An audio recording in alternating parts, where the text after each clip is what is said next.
அனைவருக்கும் வணக்கம். இந்த வீடியோல நம்ம வந்து டிஎன்பிஎஸ்சில வந்து பாத்தீங்கன்னா கம்பைன்டு டெக்னிக்கல் சர்வீஸ் எக்ஸாமினேஷன் நான் இன்டர்வியூ போஸ்டர்ஸ் வந்துட்டு அனௌன்ஸ் பண்ணிருக்காங்க. அதை பத்தின டீடைல்ஸ் நம்ம வந்து ஒன் பை ஒன்னா பார்க்கலாம். இந்த ஜாபுக்கு வந்து அப்ளை பண்ற டேட் வந்து பாத்தீங்கன்னா 27/5/2025 அன்னைக்கு வந்து ஆன்லைன் அப்ளிகேஷன் வந்து ரிலீஸ் பண்ண போறாங்க. அப்ளை பண்றவங்க இந்த டேட்ல இருந்து நீங்க வந்து அப்ளை பண்ணணும். இதுக்கான அப்ளிகேஷன் வந்து க்ளோஸ் ஆகிற டேட் வந்து பாத்தீங்கன்னா 25/6/2025 அன்னைக்கு நைட்டு 12 மணி வரைக்கும் வந்து டைம் கொடுக்குறாங்க. அப்ளை பண்றவங்க இந்த டேட்டுக்குள்ள வந்து அப்ளை பண்ணுங்க. இந்த அப்ளை பண்ணும்போது ஏதாவது கரெக்ஷன்ஸ் மிஸ்டேக்ஸ் இருந்தா அது வந்து திருத்திக்கிறதுக்காக ஒரு டைம் வந்து கொடுக்குறாங்க. அது எந்த டேட் அப்படின்னு பார்த்தோம்னா 29/6/2025 அன்னைக்கு காலையில இருந்து 1/7/2025 அன்னைக்கு நைட்டு 12 மணி வரைக்கும் வந்து டைம் கொடுக்குறாங்க. ஏதாவது கரெக்ஷன்ஸ் இருந்தா இந்த டேட்டுக்குள்ள நீங்க வந்து கரெக்ஷன் பண்ணிக்கங்க. அடுத்ததா என்ன கொடுத்துருக்காங்க அப்படின்னு பார்க்கலாம். எக்ஸாம் டேட்டும் டைம் வந்து கொடுத்துருக்காங்க. ஸோ மொத்தம் வந்து பாத்தீங்கன்னா 2 எக்ஸாம்.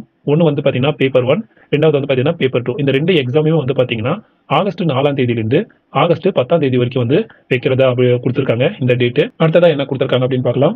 ஒன் டைம் ரெஜிஸ்ட்ரேஷன், அதாவது நீங்க வந்து இப்போ இந்த எக்ஸாமுக்கு வந்து ஃபர்ஸ்ட் டைம் நான் வந்து அப்ளை பண்ண போறோம் அப்படின்னா நீங்க வந்து ஒன் டைம் ரெஜிஸ்ட்ரேஷன் பண்ணிட்டு அதுக்கப்புறம் தான் இந்த வந்து அப்ளிகேஷன் வந்து போட முடியும். இல்ல ஏற்கனவே நான் வந்து ரெஜிஸ்டர் பண்ணியிருக்கேன், நீங்க வந்து டைரக்டா நீங்க வந்து லாகின் ஐடி பாஸ்வேர்டை யூஸ் பண்ணி நீங்க வந்து டைரக்டா வந்து இந்த எக்ஸாமுக்கு வந்து நீங்க வந்து அப்ளை பண்ணிக்கலாம். இது வந்து பாத்தீங்கன்னா சப்ஜெக்ட் பேப்பர், அதாவது நீங்க வந்து ஆன்லைன் அப்ளிகேஷன் போடும்போதே நீங்க வந்துட்டு பேப்பர் 2க்கு வந்துட்டு எந்த சப்ஜெக்ட் நீங்க வந்து எழுத போறீங்க அப்படின்றத சூஸ் பண்ணிடுங்க அப்படின்றது அவங்க வந்து சொல்லியிருக்காங்க.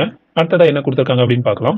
போஸ்ட் அண்ட் வேகன்சிஸ், அதாவது என்னென்ன போஸ்ட் வந்து அனௌன்ஸ் பண்ணியிருக்காங்க, எந்த டிபார்ட்மெண்ட்ல வந்து அனௌன்ஸ் பண்ணியிருக்காங்க, அதுக்கான வேகன்சி எவ்வளோ, அதுக்கான சேலரி எவ்வளோ அப்படின்றத இந்த டேபிள்ல வந்து காலம் போட்டு காமிச்சிருக்காங்க பாருங்க. ஸோ போஸ்டிங் வந்து பார்த்தீங்கன்னா ஃபர்ஸ்ட் வந்து அசிஸ்டன்ட் இன்ஜினியரிங் போஸ்டிங்லேருந்து பிடிச்சி பார்த்தீங்கன்னா மொத்தம் 47 போஸ்டிங் வந்து அனௌன்ஸ் பண்ணியிருக்காங்க.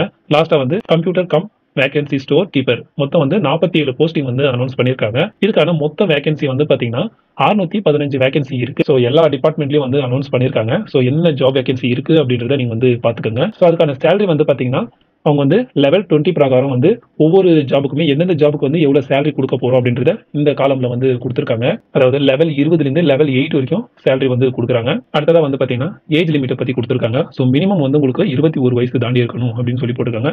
உங்களுக்கு வந்து 21 வயசா இருக்கணும் இந்த ஜாபுக்கு வந்து அப்ளை பண்ணணும் அப்படின்னா. மேக்ஸிமம் ஏஜ் வந்து பார்த்தீங்கன்னா ஒவ்வொரு போஸ்ட்டுக்குமே வந்து ஒரு மாதிரி வந்து கொடுத்துருக்காங்க. ஸோ வந்து பாருங்க டேபிள் போட்டு கொடுத்துருக்காங்க. ஸோ இது வந்து ஜென்ரல் கேட்டகரிக்கு வந்துட்டு இந்த டேபிள் வந்து போட்டு கொடுத்துருக்காங்க. ஜென்ரல் கேட்டகரிக்கு வந்து பார்த்தீங்கன்னா 32 வயசு தாண்டி இருக்கக்கூடாது. அதுவும் பார்த்தீங்கன்னா இந்த போஸ்டிங்ஸ்க்கு எல்லாமே 32 வயசு வந்து தாண்டி இருக்கக்கூடாது அப்படின்னு சொல்லி மென்ஷன் பண்ணியிருக்காங்க. இதில் ஏஜ் கன்செஷனும் இருக்கு ஜென்ரல் கேட்டகரிக்கு. இதில் வந்து பார்த்தீங்கன்னா பிடபிள்யூடி கேட்டகரிக்கு வந்து 42 வயசு வரைக்கும் கொடுக்குறாங்க. எக்ஸ் சர்வீஸ்மென்ஸ்க்கு வந்துட்டு இந்த ஜாபுக்கு வந்து பார்த்தீங்கன்னா 50 வயசு வரைக்கும் கொடுத்துருக்காங்க. அதுக்கப்புறம் பார்த்தீங்கன்னா டிஸ்பியூட்டட் விட வந்து எந்த ஏஜா இருந்தாலும் பரவாயில்ல, அவங்களுக்கு வந்து நோ ஏஜ் லிமிட் அப்படின்றதும் கொடுத்துருக்காங்க. ஸோ அவங்க வந்து தாராளமாக வந்து அப்ளை பண்ணலாம் அப்படின்றது சொல்லியிருக்காங்க. ஸோ அதுக்கப்புறம் வந்து பார்த்தீங்கன்னா கீழே வந்து சிஸ்டம் மேனேஜர் இவங்களுக்கு வந்து பார்த்தீங்கன்னா 35 வயசு வந்து தாண்டி இருக்கக்கூடாது அப்படின்னு சொல்லி போட்டிருக்காங்க. ஸோ ஒவ்வொரு போஸ்ட்டுக்குமே வந்து பார்த்தீங்கன்னா ஒவ்வொரு ஏஜ் லிமிட் வந்து கொடுத்துருக்காங்க.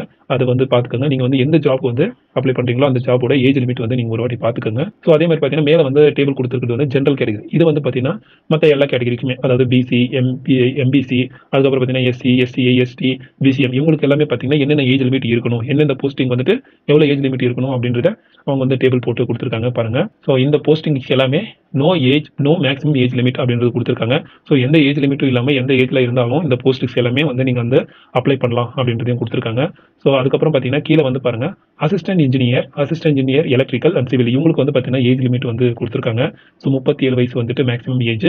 அதுக்கப்புறம் பார்த்தீங்கன்னா இந்த பிடபிள்யூ கேட்டகரி, அதுக்கப்புறம் பார்த்தீங்கன்னா எக்ஸ் சர்வீஸ்மென் இவங்களுக்கெல்லாம் வந்து பார்த்தீங்கன்னா 47 வயசு, 55 வயசு, 39 வயசு இருக்கு. நீங்க வந்துட்டு எந்த போஸ்டிங் வந்துட்டு எந்த கேட்டகரி நீங்க வரீங்களோ அதோட ஏஜ் லிமிட் நீங்க வந்து பார்த்துக்கோங்க அப்ளை பண்றதுக்கு முன்னாடி.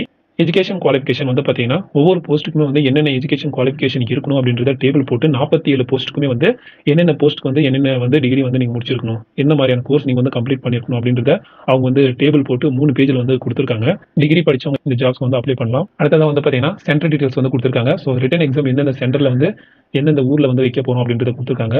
அரியலூர்லேருந்து பிடிச்சி பார்த்தீங்கன்னா விருதுநகர் வரைக்கும் மொத்தம் 38 இடத்துல வந்துட்டு சென்டர் இருக்கு. ஸோ இந்த சென்டரில் உங்களுக்கு எந்த சென்டரில் நீங்கள் வந்து எக்ஸாம் எழுத போறீங்களோ அப்படின்றத பார்த்துக்கோங்க. ஜென்ரலாக வந்து பார்த்தீங்கன்னா எல்லாருக்குமே எக்ஸாம் ஃபீஸ் வந்து பார்த்தீங்கன்னா 100 rupees வந்து சார்ஜ் பண்ணுவாங்க அப்படின்னு சொல்லி போட்டிருக்காங்க. ஸோ எக்ஸாம் ஃபீஸ் வந்து 100 rupees வந்து ஜென்ரல் எல்லாருக்குமே.